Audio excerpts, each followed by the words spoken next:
पाठशाला की पहली क्लास, पाकिस्तान में तमाशा, अमेरिका और फ्रांस में शटडाउन। इधर पीएम मोदी ने कौन सा खजाना खोल दिया भाई।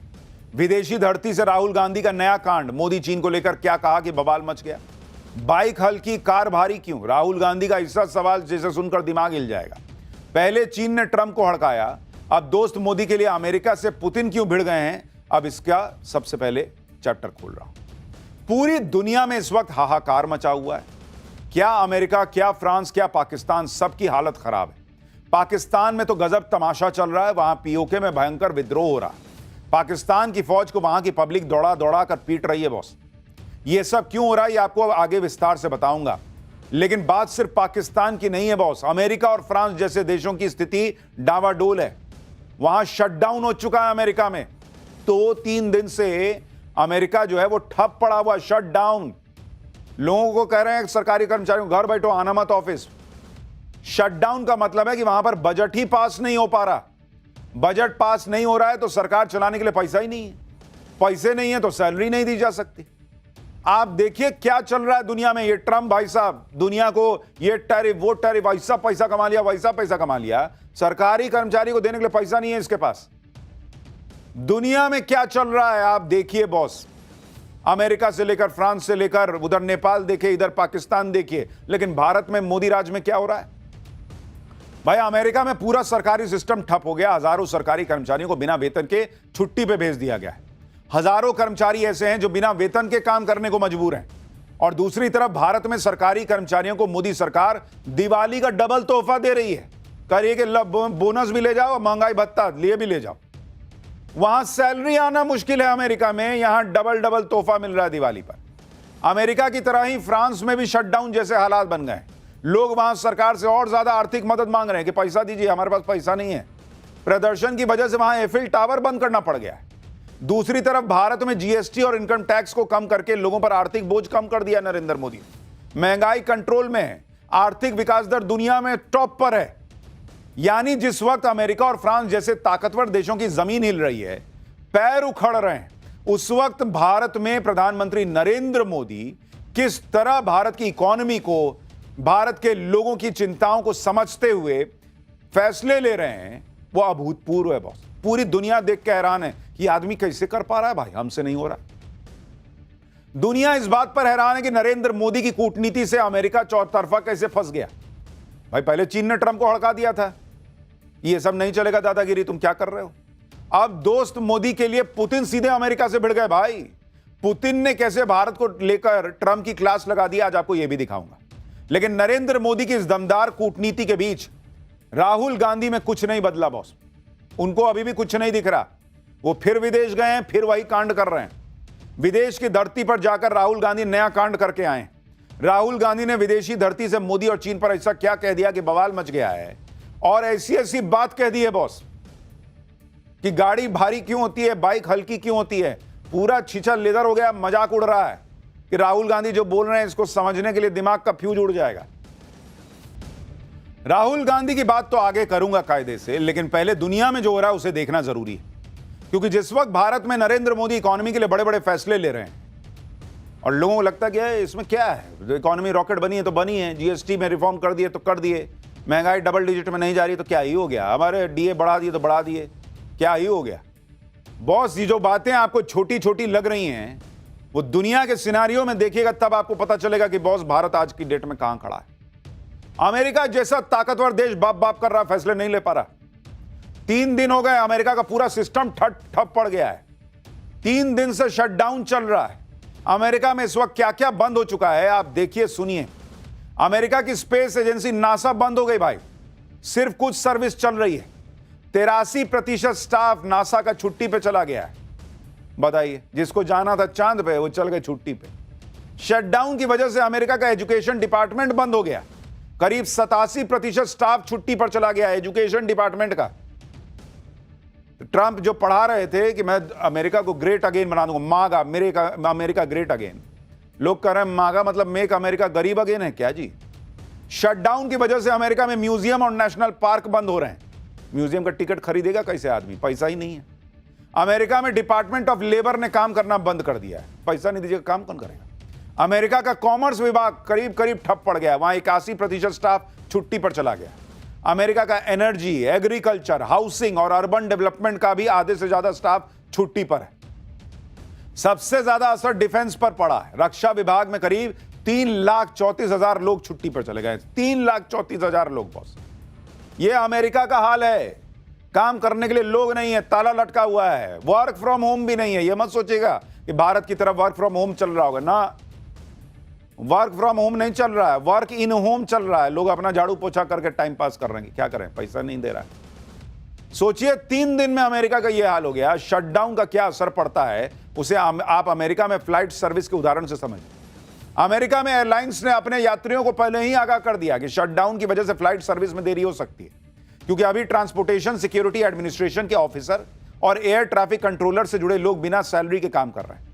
अमेरिका में 60,000 ट्रांसपोर्टेशन सिक्योरिटी एडमिनिस्ट्रेशन के ऑफिसर हैं और 13,000 एयर ट्रैफिक कंट्रोलर्स हैं। ये वो लोग हैं जो शटडाउन में भी काम करते हैं, क्योंकि इनकी सर्विस को जरूरी माना गया है। लेकिन भाई वो कह रहे हैं कि हो सकता है धीरे धीरे काम करेगा। क्या प्रेशर बनाएंगे कि जल्दी जल्दी करो नहीं तो पैसा नहीं देंगे। वो कह रहा पैसा आ ही नहीं रहा है, कौन सी जल्दी काम करूंगा, नहीं करूंगा, जाओ क्या करिए। पहले ही वो कह दिए कि लेट हो सकता है, भाई आइएगा टाइम पे आप एयरपोर्ट पे। अब अमेरिका में फ्लाइट सर्विस जारी रहेगी या ठप हो जाएगी, ये उन कर्मचारियों पर निर्भर करता है जो बिना वेतन के काम कर रहे हैं। अमेरिका की ऐसी हालत क्यों हो गई, इसे भी आपको समझना चाहिए। फिर बताऊंगा भारत में क्या चल रहा है। दरअसल अमेरिकी सरकार को चलाने के लिए हर साल बजट पास करना जरूरी होता है, लेकिन ट्रंप सरकार और विपक्ष के बीच अभी तक फंडिंग वाले बिल को पास करने पर सहमति नहीं बन पाई है। शटडाउन की वजह से सरकारी एजेंसियों को वेतन ही नहीं मिल पा रहा है और उसका असर यह हो रहा है कि गैर जरूरी सेवाएं और दफ्तर बंद हो गए, क्योंकि जब वेतन ही नहीं है तो दफ्तर खोल के कीजिएगा क्या। अमेरिका में इसे शटडाउन कहा जाता है। अब इस शटडाउन को लेकर अमेरिका में सियासी युद्ध छिड़ गया है। ट्रंप की पार्टी इसके लिए डेमोक्रेट्स को जिम्मेदार बता रही है, दूसरी तरफ डेमोक्रेट्स इसके लिए रिपब्लिकन को दोष दे रहे हैं। डेमोक्रेट्स कह रहे हैं कि वो ट्रंप का रबर स्टैंप नहीं ना है जी, कि जो आदमी जो कर देगा उस पर हम ठप्पा लगा देंगे। आप सोचिए, दुनिया के सबसे ताकतवर माने जाने वाली अर्थव्यवस्था का यह हाल कर दिया ट्रंप ने कि वहां कर्मचारियों को वेतन देने के लाले पड़ गए। 7 लाख से ज्यादा कर्मचारियों को बिना वेतन के छुट्टी पर भेज दिया गया, जिससे 3,500 करोड़ रुपए बचेंगे। आखिरी बार साल 2018 में शटडाउन हुआ था, तब भी ट्रंप ही राष्ट्रपति थे। तब शटडाउन 35 दिन चल गया था। इस बार अगर 35 दिन शटडाउन चल गया ना बॉस, तो ट्रंप फंस जाएंगे। ये वही ट्रंप है जो टैरिफ लगाकर भारत को नुकसान पहुंचाने निकले थे, लेकिन आज खुद उनके यहां जबरदस्त नुकसान हो रहा है। जो ट्रंप भारत की इकोनॉमी को डेड बता रहे थे, आज उनके यहां अमेरिका की जीडीपी गिरने के नए नए अनुमान लग रहे हैं। टैरिफ वॉर से ट्रंप भारत को हिला ना पाए, उल्टे शटडाउन से अमेरिका जरूर हिल गया। शटडाउन से अमेरिका को कितना नुकसान होगा आप खुद सुनिए। Standard and Poor's global rating के मुताबिक एक हफ्ते के शटडाउन से अमेरिका की जीडीपी 0.1 से 0.2% तक गिर सकती है। एक हफ्ते के शटडाउन में बॉस, एक हफ्ते के हिसाब से जीडीपी में यह बड़ी गिरावट है। शटडाउन से अमेरिका को करीब एक हफ्ते में 1,33,000 करोड़ रुपए का नुकसान होगा। अगर यह एक महीने खिंच गया बॉस, तो अमेरिकी मार्केट को करीब 2,66,000 करोड़ रुपए का झटका लग सकता है। शटडाउन से करीब 43,000 नौकरियां खतरे में पड़ गई। इससे पहले जब साल 2018 में शटडाउन हुआ था, उससे अमेरिका को करीब 1 लाख करोड़ रुपए का नुकसान हुआ था। अमेरिका की ही तरह फ्रांस में भी शटडाउन की नौबत आ गई। वहां सरकार के खिलाफ बड़े बड़े प्रदर्शन हो रहे हैं, कामकाज ठप पड़ गया है, ट्रेड यूनियन हड़ताल पे चली गई हैं।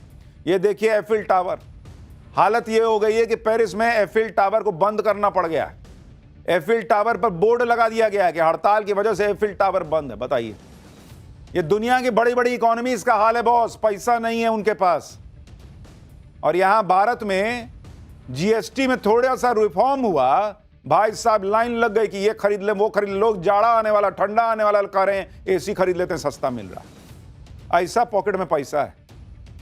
एफिल टावर पेरिस की पहचान मानी जाती है। एक अनुमान है कि सामान्य दिनों में एफिल टावर को देखने के लिए 15 से 20,000 लोग आते हैं रोज। फ्रांस के करीब 200 शहरों में भयंकर प्रदर्शन चल रहे हैं। लोग सड़कों पर उतरकर ब्लॉक एवरीथिंग यानी सब कुछ ठप करने की मुहिम चला रहे हैं। देखिए, पब्लिक सड़क पर आ गई। फ्रांस की सरकार बजट में कटौती कर रही है, जिस वजह से कुछ सोशल वेलफेयर स्कीम के बजट पर कैंची चलेगी। लोग इसका विरोध कर रहे हैं। गुरुवार को करीब 85,000 लोग पेरिस की सड़क पर उतरकर मार्च करने लगे।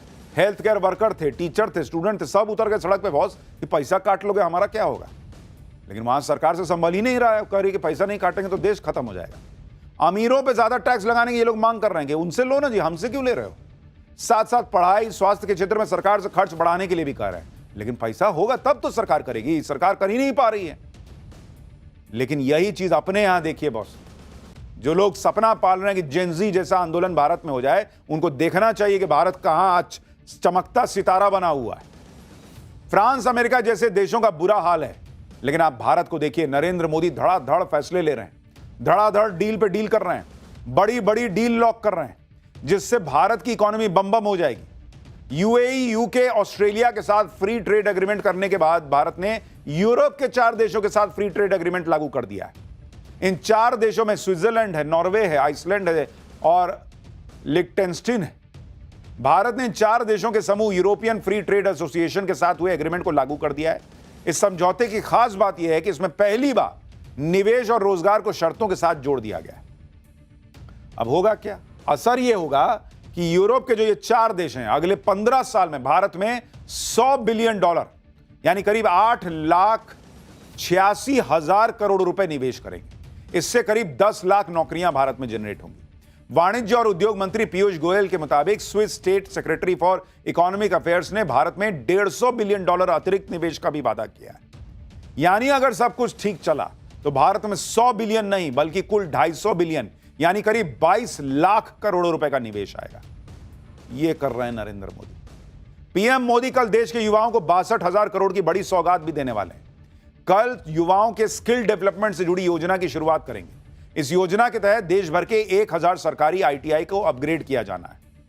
नरेंद्र मोदी जिस तरह से बोल्ड फैसले कर रहे हैं, उसकी वजह से ही पूरी दुनिया उनकी कायल हुई बैठी।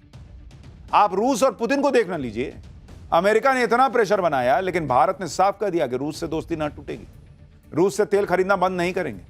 अब मोदी के लिए पुतिन अमेरिका से भिड़ गए, ट्रंप से भिड़ गए। मोदी के लिए पुतिन ने ऐसी ऐसी बातें ट्रंप को सुना दी जो आज तक कोई नहीं कह पाया।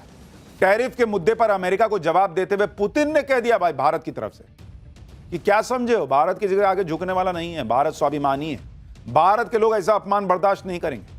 रूस के राष्ट्रपति ने भरोसा जताया कि भारत अपने हितों को देखते हुए रूस से तेल खरीदना बंद नहीं करेगा। पुतिन ने कह दिया भाई कि पीएम मोदी को जानते नहीं हो, पीएम मोदी बहुत समझदार नेता हैं जो भारत के हित को प्रोटेक्ट करते हैं। यानी पुतिन जैसे बड़े बड़े नेता ट्रंप को समझा रहे हैं कि क्या मोदी से भिड़ रहे हो यार, नहीं जीत पाओगे, क्या नए भारत से भिड़ रहे हो, नहीं जीत पाओगे, अमेरिका को झुकना होगा भारत के सामने। यह भारत की रणनीतिक स्वतंत्रता और स्वायत्तता को दर्शाता है। दूसरी तरफ भारत में सियासी फायदे के लिए नरेंद्र सरेंडर जैसे नैरेटिव गढ़े जाते हैं। इसलिए आपको समझा रहा हूं ये कंपैरिजन। जिनको लगता है बहुत मामूली बात है, क्या है दुनिया में फास्टेस्ट इकोनॉमी बने, क्या है जीएसटी में रिफॉर्म हो रहा है, क्या है इतना 2-2 लाख 3-3 लाख का जीएसटी 3-3 लाख करोड़ का जीएसटी कलेक्शन आ जा रहा है, क्या हो गया? ये हो गया बॉस, ये हो गया। अमेरिका के पास पैसे नहीं है देने के लिए। पीएम मोदी और भारत की तारीफ करते हुए रूस के राष्ट्रपति ने ट्रंप के टैरिफ की हवा निकालने वाला प्लान भी सामने रख दिया। और इस प्लान के तहत अमेरिका के टैरिफ की वजह से जो नुकसान भारत को हो रहा है, रूस उसकी भरपाई करने की कोशिश करेगा। रूस भारत के साथ अपने ट्रेड इंबैलेंस को ठीक करेगा। दरअसल भारत रूस से बड़ी तादाद में क्रूड ऑयल खरीद रहा है, हथियार भी खरीदता है, लेकिन भारत बदले में रूस को उतना एक्सपोर्ट तो करता नहीं है, जिस वजह से दोनों देशों में ट्रेड डिफरेंस होता है। पुतिन ने अपनी सरकार को इस बारे में एक प्रपोजल बनाने के लिए कहा है ताकि भारत के साथ ट्रेड इंबैलेंस को कम किया जा सके। पुतिन ने कहा कि ट्रेड इंबैलेंस को हटाने के लिए रूस ज्यादा एग्रीकल्चरल प्रोडक्ट्स और मेडिसिन भारत से खरीद सकता है। पुतिन ने बेलारूस का उदाहरण देते हुए कहा कि भारत के साथ रूस का ट्रेड टर्नओवर $63 बिलियन है और बेलारूस के साथ $50 बिलियन, जबकि भारत की जनसंख्या 150 करोड़ है और बेलारूस की 1 करोड़। यह उदाहरण देते हुए पुतिन ने माना कि कई ऐसे सेक्टर हैं जिसमें ट्रेड को बढ़ाने की बहुत गुंजाइश है। यानी पुतिन कह रहे हैं भाई कि तुम मेरे दोस्त हो, तो यह क्यों होगा कि खाली तुम ही खरीदते रहोगे और मैं बेचता रहूंगा। अब ऐसी व्यवस्था करेंगे कि तुम भी बेचो, हम भी खरीदेंगे, तुम्हारी इकोनॉमी को और बूस्ट देंगे। भाई पुतिन इस साल दिसंबर में भारत भी आ रहे हैं। पुतिन ने कहा कि वो इस मुलाकात को लेकर बड़े एक्साइटेड हैं। वो अपने भरोसेमंद दोस्त मोदी से मिलने को उत्सुक है। दिसंबर में करेंगे, 5-6 दिसंबर के आसपास आएंगे। भारत की तारीफ करने के साथ साथ रूस के राष्ट्रपति ने ट्रंप की तगड़ी क्लास भी लगाई। तेल खरीदने पर भारत को कोसने वाले ट्रंप और उनके सलाहकारों को पुतिन ने आईना दिखा दिया। पुतिन ने वो आंकड़े सामने रख दिए जिससे अमेरिका का डबल स्टैंडर्ड सामने आ गया।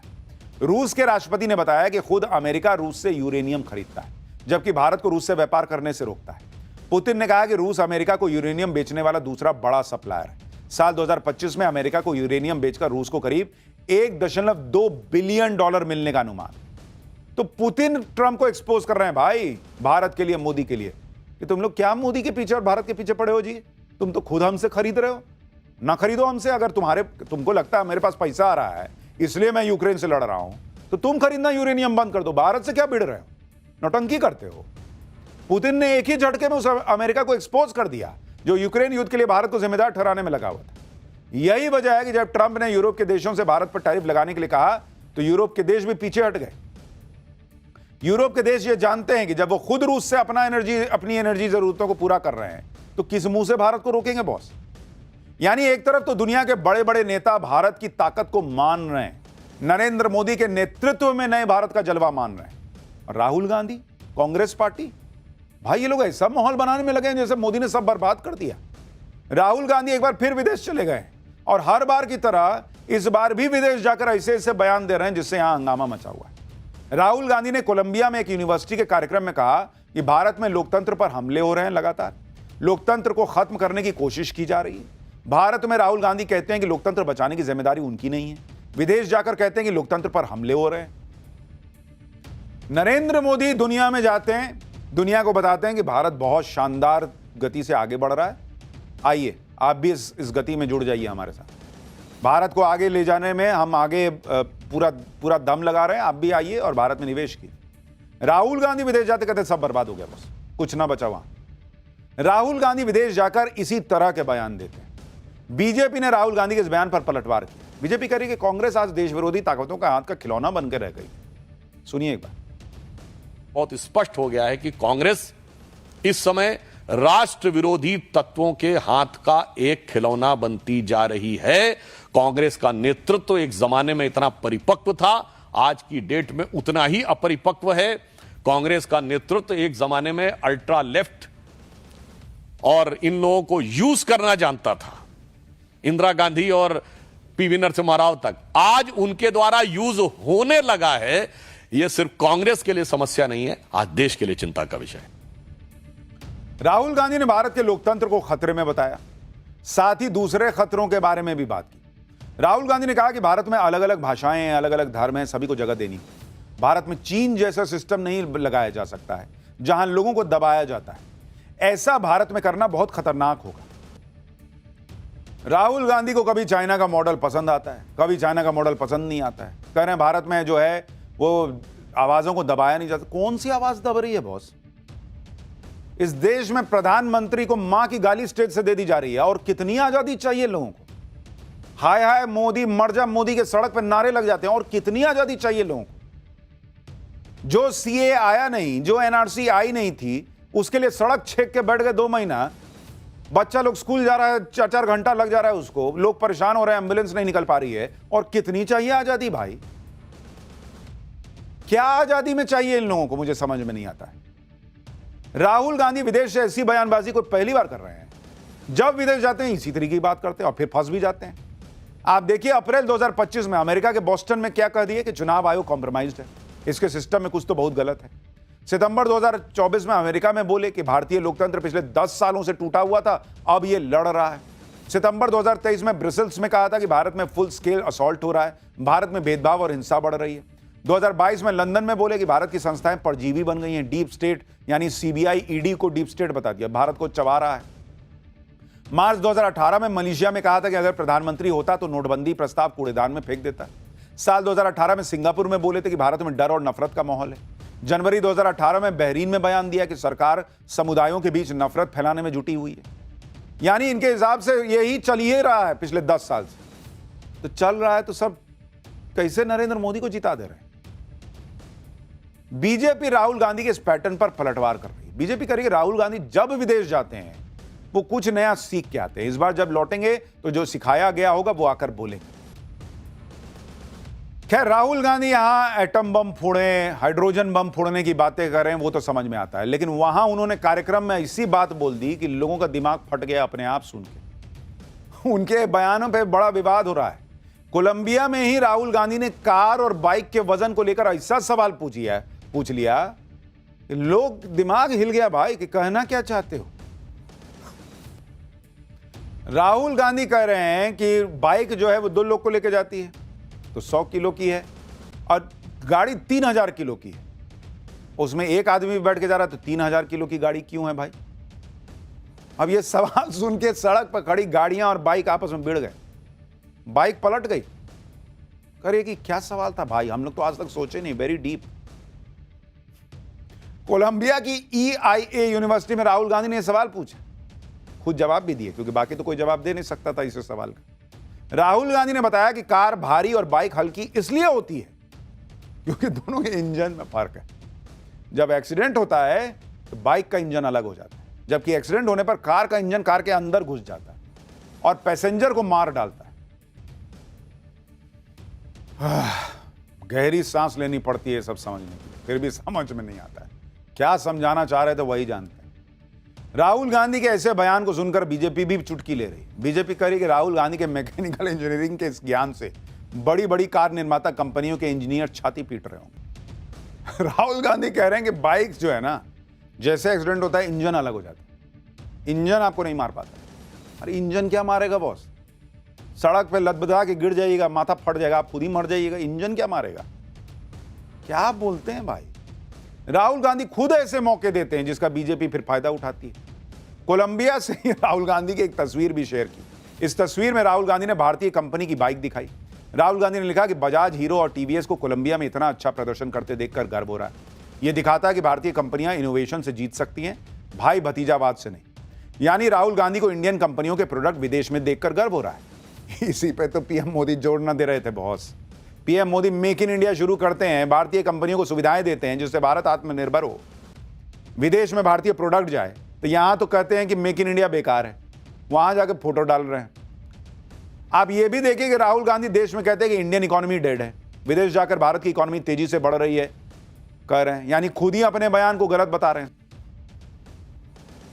तो भैया कैसे तय करना है कि इकोनॉमी डेड है या हम तेजी से बढ़ रहे हैं? इंकी पिंकी पोंकी पो कर लें। आज मूड पे है कि आज डेड इकोनॉमी है, कल कोलंबिया गए तो वहां इकोनॉमी ठीक ही तेजी से बढ़ रही है। क्या बोलूं मैं? खैर छोड़िए, इनका जो हाल है सो है ही है। पाकिस्तान का हाल अब आपको बताता हूं, जिसमें बड़ा बवाल मच गया है भाई। पीओके में ऐसा भयंकर बवाल, पाकिस्तान की फौज को वहां पब्लिक ही क्यों पीट रही है? मुनीर के होश उड़े, शहबाज की हवा टाइट। पीओके में वो हो रहा है जो कभी ना हुआ बॉस। देखिए क्या हो रहा है पीओके में। भारत ने ऑपरेशन सिंदूर में असीम मुनीर की फौज को जमकर पीटा। वो दिन है और आज का दिन है। पाकिस्तान की फौज की पिटाई का कार्यक्रम थम नहीं रहा और अब पिछले 4 दिन से पाकिस्तान के कब्जे वाले कश्मीर यानी पीओके में पाकिस्तानी फौजियों की जमकर पिटाई चल रही है। पीओके के लोगों का जहां कहीं पाकिस्तानी फौज दिखता है उसको पकड़ के रगड़ देते हैं, पीट देते हैं, सूद देते हैं। पाकिस्तानी फौजियों का जान बचाना मुश्किल हो रहा है भाई। पीओके के लोग पाकिस्तान के फौजियों को सिर्फ पीट ही नहीं रहे बल्कि उनकी वर्दी उतारकर उसकी नीलामी कर रहे हैं। ये देखिए, हालांकि इस 2 कौड़ी की वर्दी को खरीदता कौन होगा भगवान ही जाने। लेकिन आखिर पीओके के लोग पाकिस्तानी फौजियों के खून के प्यासे क्यों हो रहे हैं? मुनीर की फौज ने पीओके में ऐसा क्या कर दिया कि लोग दौड़ा दौड़ा कर मार रहे हैं? पाकिस्तान में क्यों कहा जा रहा है कि अब किसी भी वक्त पीओके भारत के पास वापस चला आएगा? आज आपको बताऊंगा। पीओके में इस वक्त अब तक की सबसे बड़ी बगावत का बिगुल बज चुका है। हमारे यहां एक गाना था, महंगाई डायन खाए जाते हैं, वहां चल रहा है मुनीर डायन खाए जाते हैं। पीओके में इस वक्त वहां की जनता और मुनीर की फौज के बीच युद्ध का मैदान बन गया है। लोग फौज से इस कदर गुस्से में हैं कि उन्हें देखते ही जान लेने पर उतारू हो जा रहे हैं। आप तस्वीरें देखिए बॉस। पीओके में मुनीर के इन गुर्गों का बड़े जबरदस्त तरीके से भूत उतारा जा रहा है, पकड़ पकड़ कर पीटा जा रहा है, गिरा गिरा कर मारा जा रहा है। लोगों से पिटने के बाद पाकिस्तान के फौजियों की सांसें उखड़ गई। सोचिए भारत ने इनका क्या हाल किया होगा। पब्लिक के सामने ऐसे पड़े हुए हैं। पीओके में सरेआम असीम मुनीर की इज्जत नीलाम हो रही है।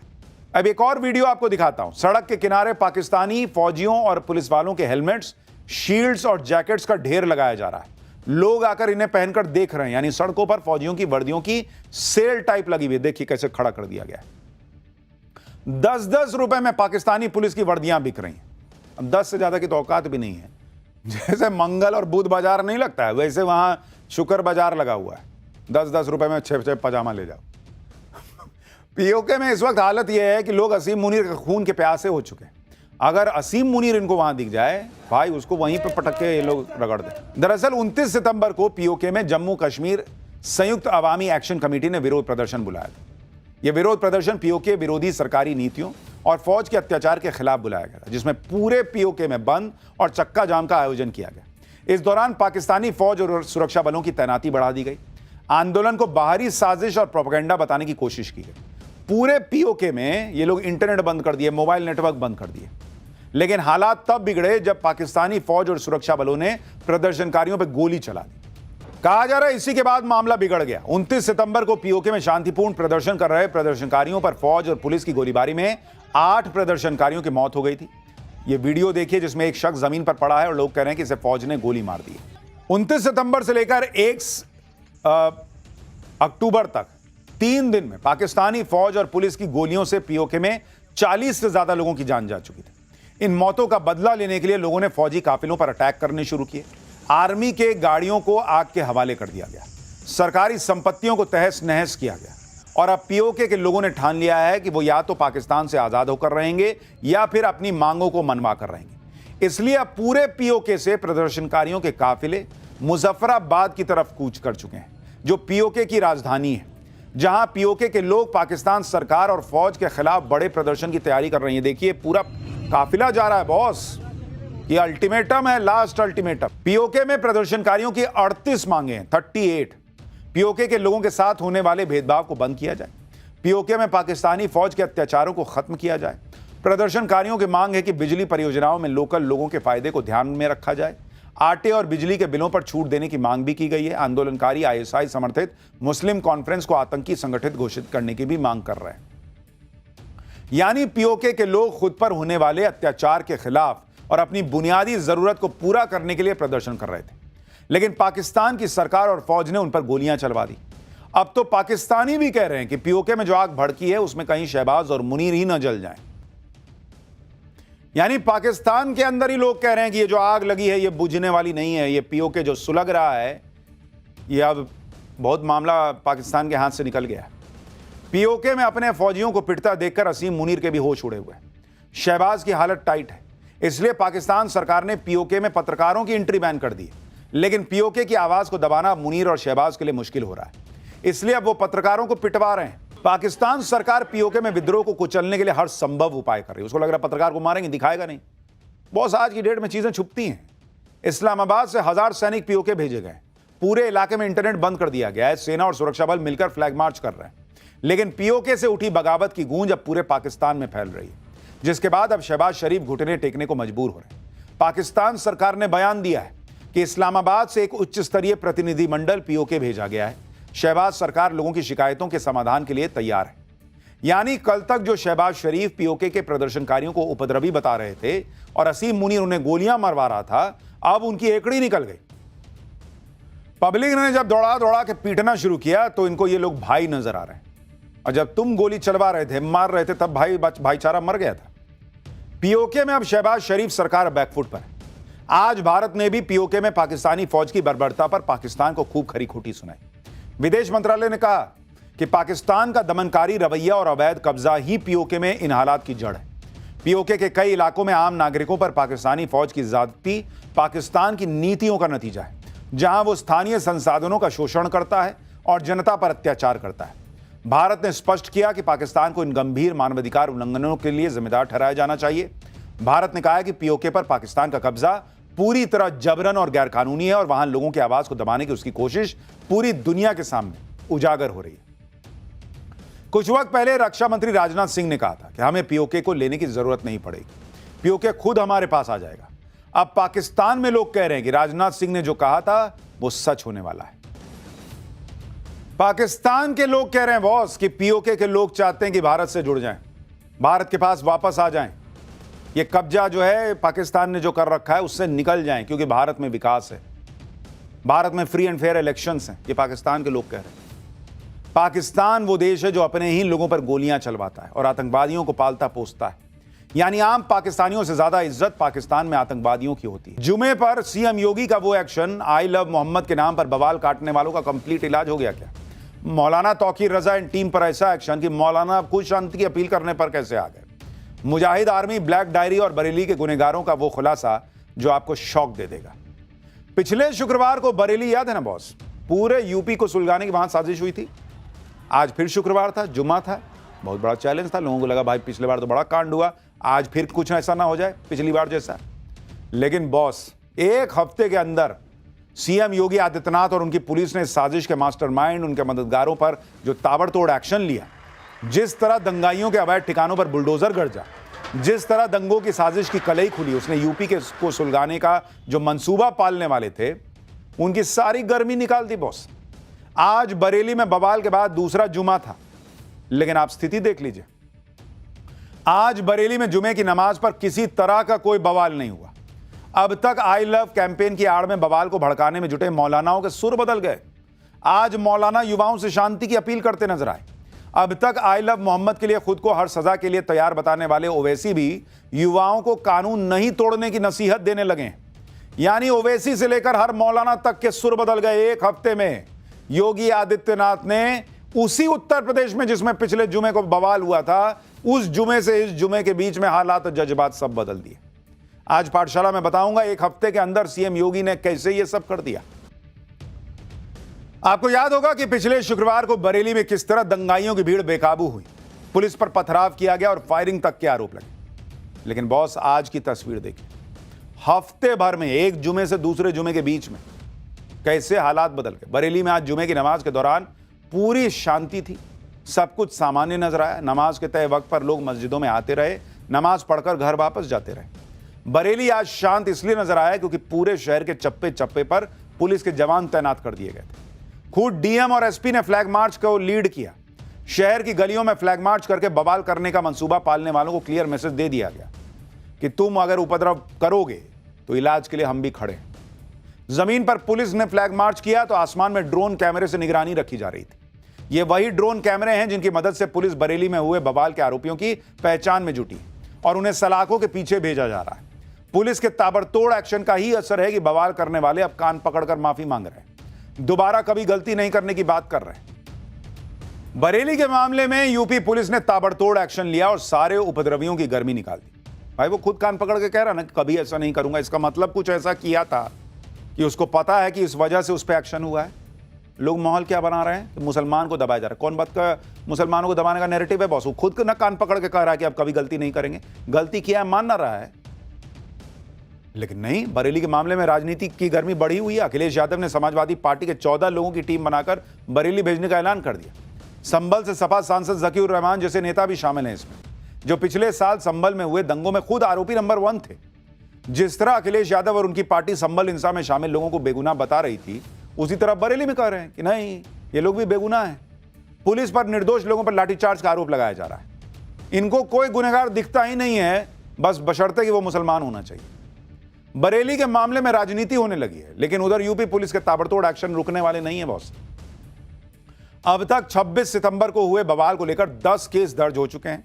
बवाल की फुटेज की मदद से आरोपियों की पहचान हो रही है, उनको गिरफ्तार किया जा रहा है। अब तक बवाल के मास्टरमाइंड मौलाना तौकीर रजा समेत 83 आरोपी जेल भेजे जा चुके हैं। और आज भी पुलिस ने तौकीर रजा की संस्था IMC यानी इत्तेहाद मिल्लत काउंसिल के मीडिया प्रभारी मुनीर इदरिसी समेत 2 लोगों को गिरफ्तार किया है। मुनीर इदरिसी पर पिछले शुक्रवार को मौलाना तौकीर रजा को भड़काने वाला बयान वायरल करवाने का आरोप है। पुलिस के मुताबिक मुनीर ही मौलाना तौकीर रजा का पूरा मीडिया मैनेजमेंट देखता था। आरोप है कि मुनीर इदरिसी ने ही सोशल मीडिया पर अलग अलग ग्रुप्स में ज्यादा से ज्यादा भीड़ इकट्ठा करने के मैसेज सर्कुलेट किए। तो वो मुनीर भी आज जेल चला गया। अच्छा, ये भी मुनीर है। इसके अलावा पुलिस ने एक और आरोपी फैजान को भी गिरफ्तार किया। फैजान पर बवाल वाले दिन लोगों को पुलिस पर पथराव और फायरिंग के लिए उकसाने का आरोप है। यही नहीं, योगी की पुलिस जिन 3000 लोगों के नाम FIR में दर्ज कर चुकी है, उन सब पे शिकंजा कसना तय। बरेली की डीएम के मुताबिक पिछले शुक्रवार के बाद से अब तक बरेली में हालात पूरी तरह काबू में और आगे भी कोई दंगाई अब बरेली को सुलगाने की हिम्मत नहीं कर पाएगा। ये योगी की पुलिस के धड़ाधड़ एक्शन का असर है बॉस, कि आज जुमे की नमाज से पहले मौलाना लोग जो हैं वो खुद ही लोगों से शांति की अपील करते रहे। मौलानाओं की अपील भी क्लियर है कि किसी के बहकावे में ना आना, किसी के भड़काने से भीड़ में घुस मत जाना, उसका हिस्सा न बन जाना। मतलब इनको समझ में आ रहा है ना कि किसी ने बहकाया था, किसी ने भड़काया था, भीड़ को बुलाया था। ये बरेली में आई लव मोहम्मद कैंपेन की आड़ में हुई हिंसा और उसके बाद आरोपियों पर हो रहे ताबड़तोड़ एक्शन का ही असर है कि मौलानाओं के ही नहीं बल्कि असदुद्दीन ओवैसी जैसे नेताओं के भी सुर बदले बदले नजर आ रहे हैं। Owaisi I love Mohammad campaign को लेकर फ्रीडम ऑफ रिलीजन का हवाला दे रहे थे। आई लव मोहम्मद का समर्थन करने के लिए खुद को किसी भी सजा के लिए तैयार बता रहे थे।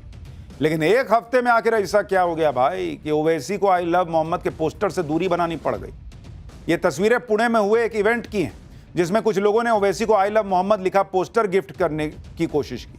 ओवैसी ने उन लोगों के साथ तस्वीरें तो खिंचवाई लेकिन फोटो फ्रेम लेने से साफ इनकार कर दिया भाई। यही बात मैं बाकी मुसलमानों को समझाता हूं। आपको कह रहे हैं कि आई लव मोहम्मद बोल रहे हो और मोदी तुम पर जो है अत्याचार कर रहे हैं, जबकि आई लव मोहम्मद बोलने पे कोई एक्शन नहीं हुआ, कोई एफआईआर नहीं हुई। ये फैक्ट है। खुद काहे नहीं ले लिए बॉस पोस्टर? ओवैसी खुद बोल रहे हैं कि मुझे इसमें मत डालो, ये बड़ा मामला है। देखना लिए बॉस। यही बात जब मैं समझाता हूं कि कोई इस तरह से पत्थर चलाएगा, सरतन से जुदा के नारे लगाएगा, जेल जाएगा, तो उसके परिवार को सहना पड़ता है। नेता को कुछ होता है तो लोगों को लगता है ये गलत आदमी गलत बात बोल रहा है मुसलमान के खिलाफ, जबकि मैं ही मुसलमान के साथ हूं बॉस। हिंदू के साथ हूं, मुसलमान के साथ हूं, सिख के साथ हूं, ईसाई के साथ हूं, क्योंकि देश के साथ हूं। जो आपके साथ नहीं है वो ऐसा करता है। खैर, इनका इलाज तो हो रहा है जिन्होंने उपद्रव किया। इंसानों को जब चोट लगती है या वो बीमार होता है तो डॉक्टर के पास चले गए, दवाई ले लिए। लेकिन क्या आपने कभी सोचा है कि जानवर जब बीमार पड़ते हैं वो तो डॉक्टर के पास नहीं जाएंगे भाई? यहाँ शहर में ना हो गए, बाकी जो जंगल में है कहीं है, वो अपना इलाज कैसे कर लेते हैं। इंसानों की ही तरह जानवरों में भी खुद के शरीर को स्वस्थ रखने की प्रवृत्ति होती है। जैसे इंसान बीमार होने पर या चोट लगने पर दवा लेते हैं, उसी तरह जानवर पर्यावरण से ही कुछ ना कुछ औषधि लेकर अपना उपचार करते हैं। चाहे पेट की परेशानी हो या कोई इन्फेक्शन हो या कोई घाव हो, जानवर अपना उपचार खुद खोज लेते हैं। इसे एनिमल सेल्फ मेडिकेशन या जू फार्माकोग्नोसी कहते हैं। यह जानवरों की स्व चिकित्सा क्षमता और उनकी पर्यावरणीय समझ को दिखाता है। जैसे चिंपैंजी है, वो कुछ कड़वी पत्तियों जैसे वर्नोनिया एमिग्डालिना को चबाते हैं जो आंतों के परजीवियों को खत्म करने में मदद करती है। तोता अगर वो बीमार पड़ेगा तो जंगली मिट्टी खाता है जो जहरीले पदार्थों को बेअसर करती है और पाचन में सुधार करती है। जैसे प्रेग्नेंट मादा हाथी है, गर्भवती मादा हाथी कुछ खास पौधों जैसे बोरेसस प्रजाति के पौधों को खाती है जो प्रसव में मदद करते हैं। ब्राजील में मादा वूली स्पाइडर मंकीज हैं जो अपनी प्रजनन क्षमता को बढ़ाने या घटाने के लिए पौधे खाते हैं। कुछ पक्षी रेत में लौटते हैं, इसे डस्ट बाथ कहते हैं। इसके जरिए पक्षी अपने पंखों से परजीवियों को हटाते हैं। यानी कुदरत ने ये ना सोचिए कि सिर्फ इंसानों को दिमाग दिया। For more of such videos, do like, share and subscribe to ET Now Swadesh.